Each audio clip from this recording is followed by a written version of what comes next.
গত পরশুদিন আমি নন্দীগ্রাম করে যখন পানিহাটিতে আমার সভা ছিল, নন্দীগ্রাম শেষ করে পানিহাটি যাচ্ছিলাম, তখন হঠাৎ শুনলাম যে হেমন্ত সোরেনের এই সভায় আসার কথা ছিল।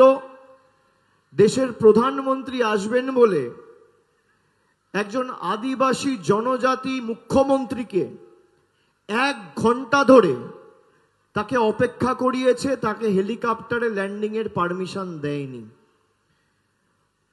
আমি ভাবলাম হয়তো প্রধানমন্ত্রীর কিছু নির্ধারিত জনসভা ছিল বা কর্মসূচি ছিল, সে কারণে হয়তো প্রধানমন্ত্রীর নিরাপত্তা রক্ষীরা পারমিশন দেয়নি বা অনুমতি দেয়নি। পরে পানিহাটির মিটিং শেষ করে যখন কলকাতার উদ্দেশ্যে রওনা দিলাম, তখন সোশ্যাল মিডিয়ায় দেখছি নরেন্দ্র মোদী দেশের প্রধানমন্ত্রী হেমন্ত সোরেনকে 1 ঘন্টা আটকে রেখে ঝাড়গ্রামে দাঁড়িয়ে ঝালমুড়ি খাচ্ছেন। এটা নিয়ে কেউ কটাক্ষ করেছেন, কেউ ব্যঙ্গ বিদ্রুপ করেছেন, কেউ এটা নিয়ে সমালোচনা করেছেন। আমি বলবো সমালোচনা করবেন না। মমতা বন্দ্যোপাধ্যায়কে যারা দিবারাত্রি বাপ্পাপান্ত করে আমাদের আক্রমণ করে, বাংলার আইন শৃঙ্খলা প্রশ্নের মুখে তোলে, যারা এখানে এসে বলে বাংলাকে গুজরাট বানাবো, উত্তরপ্রদেশ বানাবো, মধ্যপ্রদেশ বানাবো, আমি গত 15 বছরে নরেন্দ্র মোদীকে গুজরাটে কোথাও ঝালমুড়ি খেতে দেখিনি, আমি মধ্যপ্রদেশে কোথাও ঝালমুড়ি খেতে দেখিনি। ঝালমুড়ি যে কেউ খেতে পারে, তার খাবার অধিকারও আছে। কিন্তু যারা বলে বাংলার আইন শৃঙ্খলার অবনতি, 2011 সালের আগে যদি এই ঘটনা ঘটত, দেশের প্রধানমন্ত্রীর হেলিকপ্টার ঝাড়গ্রামে নামতো না, আকাশেই চক্কর দিতে হতো। 2011 সালের আগে যদি এই ঘটনা ঘটত, দেশের প্রধানমন্ত্রীর হেলিকপ্টার ঝাড়গ্রামে নামতো না, আকাশেই চক্কর দিতে হতো।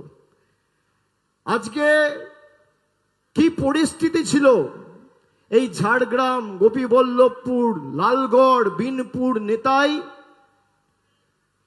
সকাল 12টার পরে, 11টার পরে মানুষ বেরোতে পারতো না, থানা বন্ধ থাকতো। সেখানে আমি মনে করি যারা আমাদের ব্যঙ্গ বিদ্রুপ করে আমাদের রাজনৈতিক আক্রমণ করেছে, বিধির বিধান, মমতা বন্দ্যোপাধ্যায় রাজ্য সরকারের সবথেকে বড় ব্র্যান্ড অ্যাম্বাসেডর আমি মনে করি দেশের প্রধানমন্ত্রী নরেন্দ্র মোদী। তার কারণ, যে ঝাড়গ্রামে 2011 সালের আগে মানুষ 10টার পর বেরোতে পারতো না, সেখানে দেশের প্রধানমন্ত্রী এসে ঝালমুড়ি খাচ্ছে। এর থেকে বড় সাফল্য মামাটি মানুষের আর কিছু হতে পারে না।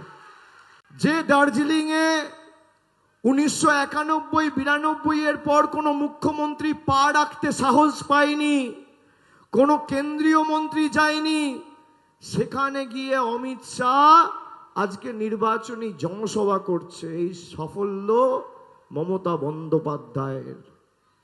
যে দার্জিলিংয়ে কোনোদিন কোনো মুখ্যমন্ত্রী 92-91 এর পর পা রাখেনি, একদিকে সেখানে অমিত শাহ সভা করছে, আর যেই ঝাড়গ্রামে কোনোদিন কোনো মন্ত্রী আসতে ভয় পেত, কোনো জনপ্রতিনিধি, কোনো সাধারণ মানুষ বাইরে বেরোতো না, সেখানে প্রধানমন্ত্রী এসে নির্দ্বিধায় নির্ভয়ে ঝালমুড়ি খাচ্ছে। এর থেকে বড় মামাটি মানুষের সাফল্য আর কিছু হতে পারে না।